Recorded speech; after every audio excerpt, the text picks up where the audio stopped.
Salut les amis, salut tout le monde et bienvenue sur votre chaîne d'information préférée, l'Afrique en miniature.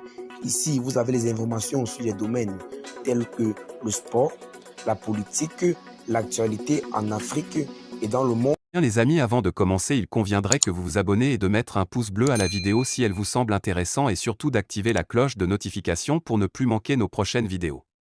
Sont à titre illustratoire, nous vous invitons à rester poli dans l'espace commentaire sous peine de voir votre commentaire tout simplement supprimé. Dans une vidéo de propagande, le chef de la Katiba Masina, affilié à Al-Qaïda, donne sa version des faits sur l'opération militaire qui a endeuillé ce village du centre, fin mars. La vidéo, qui dure à peine plus de 2 minutes, a été diffusée le 23 juin au soir sur les réseaux sociaux par Al-Zalaka, l'organe de propagande du groupe de soutien à l'islam et aux musulmans, GSIM. Amadou Koufa y apparaît face caméra, en chèche noire et boubou blanc, et s'exprime posément en arabe classique. L'émir de la Katiba Masina, affilié au GSIM Dia Agali, y donne sa version des faits sur l'opération menée du 27 mars au 1er avril par l'armée malienne et les mercenaires de Wagner à Moura, dans le centre du Mali. 5 jours de massacre. Durant ces 5 jours, les forces armées maliennes, FAMA, et leurs supplétifs de la société militaire privée russe, ont investi ce village de la zone dite inondée, et sous contrôle de la Katiba Masina depuis plusieurs années.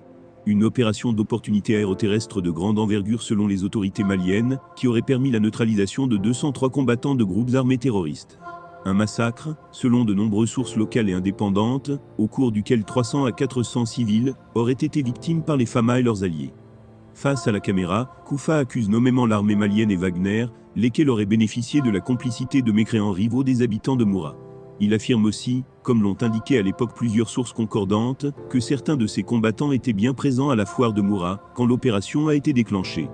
CES, j'en étais pas tous des moudjahidines. Il n'y en avait qu'une trentaine parmi eux. Quand ils ont attaqué au marché, les moudjahidines qui étaient sur place ont défendu leurs frères musulmans, poursuit-il. Ils ont tué des centaines d'innocents isolés et fait prisonnier des dizaines de malheureux. Ces gens n'étaient pas, comme ils le prétendent dans leurs médias mensongers, tous des moudjahidines. Il n'y en avait qu'une trentaine parmi eux. Fermez les guillemets, d'après Koufa, ces hommes ont ensuite riposté aux opérations de recherche et de ratissage de l'armée malienne et de Wagner. Il affirme également qu'il leur aurait infligé de lourdes pertes et qu'ils auraient récupéré des armements.